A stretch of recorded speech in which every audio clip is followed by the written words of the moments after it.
Check, check.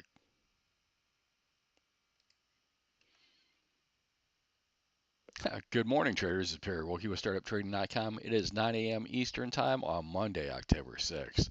So, looking back at Friday's session, right, just kind of retraced a lot of Thursday after, trying to get a little higher in the morning, just come back in and fell back into Thursday's range. The NQ a little bit weaker, right? It finally got to repairing some of those single prints. ES not so well, but it was just really a lot to do about nothing. We got up to the high expected move of the day, basically for Thinkorswim's calculation. That was 67.50 on the cash market, and just kind of petered off after that. And that was really your flip point for the day. Let's look at the news. Oh, wait, there won't be any. So that's done. So as we look at really one thing that's been pretty good for the last few sessions is the point of control. So right now, the point of control from Friday's session is 67, 78 half. We're about 5 points above that right now. Uh, so we'll 4 points. We'll see if we can get anywhere. And you can see 6800s, the little bogey on the futures market. We're only about 18 points off of that. One thing on the pullback, I think as long as pullbacks basically stay above 67.50 on the cash, and we don't spend much time below there, and that'd be about 32 points away from where we are right now to the downside.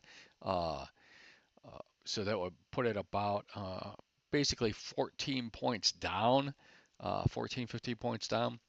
I think that we're just kind of meandering up here. We did have on the overnight session, right? The NQ put in new all-time highs. The ES did not. So is this going to be divergence? We shall find out. I don't know. So I'm not looking for a lot really to go on today, to be honest with you. Uh, as we just sit up here and stall.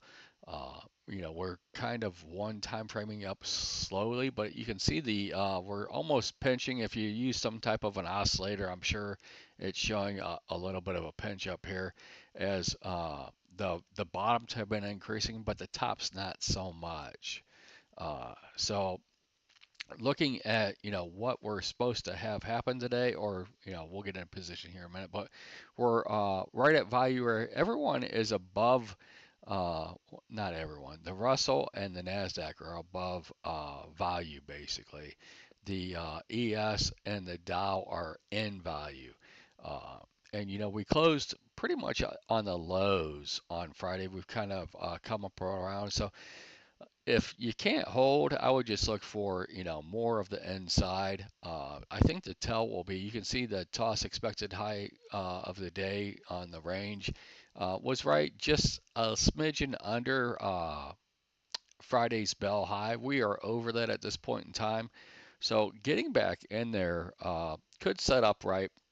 Maybe we need to drop the hammer from a little bit higher, which is where we are now. We still need to clean up basically down to 24,923 and 24,840, and that lines up basically with the expected low range of the day, 24,820, the low end of the range. So right now, uh, the ES is kind of smack dab in the middle of it.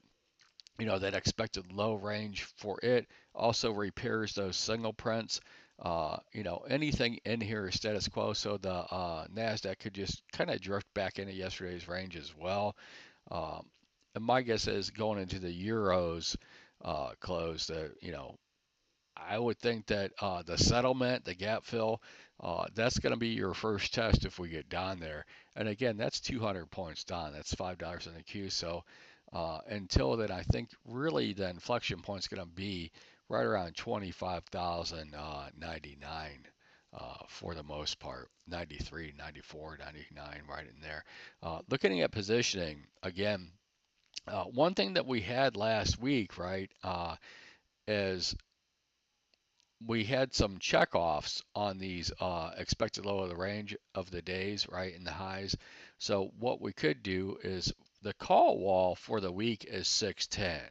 So we could still, that's where really I would be a little cautious with longs above there for this session. So that would be about 80 points up on the NQ, higher than we're currently trading. So that'd be around 25,275, 270, right around in there. Uh, we'll get the numbers here after the market's opened up, and I'll post them on these grids when I send them out. But you can always just watch the cues, right? You get up to 610, you're living. You it probably won't go through there.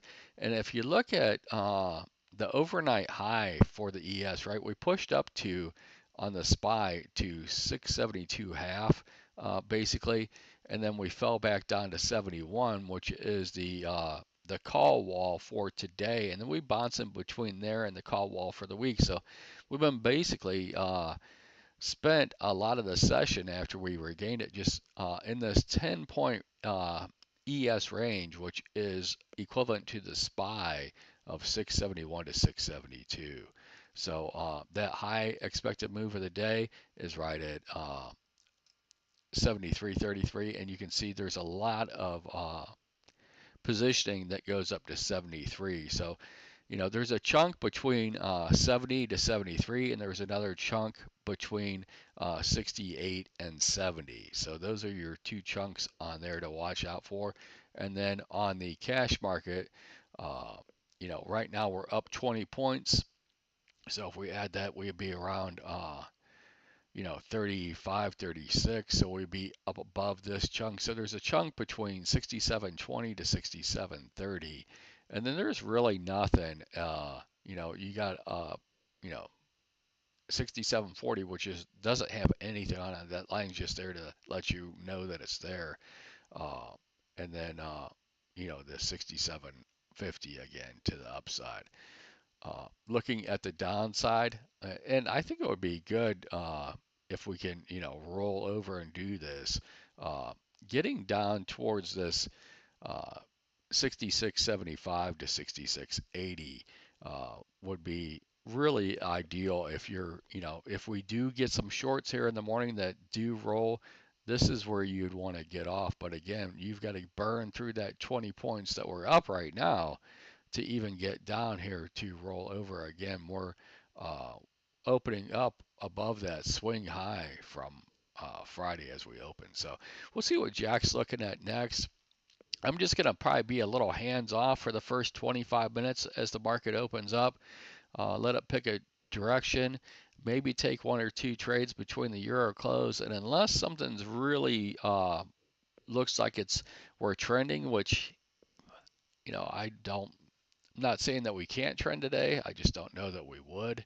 Uh, that's probably all I'm going to do today is take, maybe two trades between, 5 till 10 and 11:30 today, and then call it and see see if what happens today helps us get a little bit better, uh, higher quality trades tomorrow. I hope this helps. You guys have a great day, and we'll see what Jack's looking at next.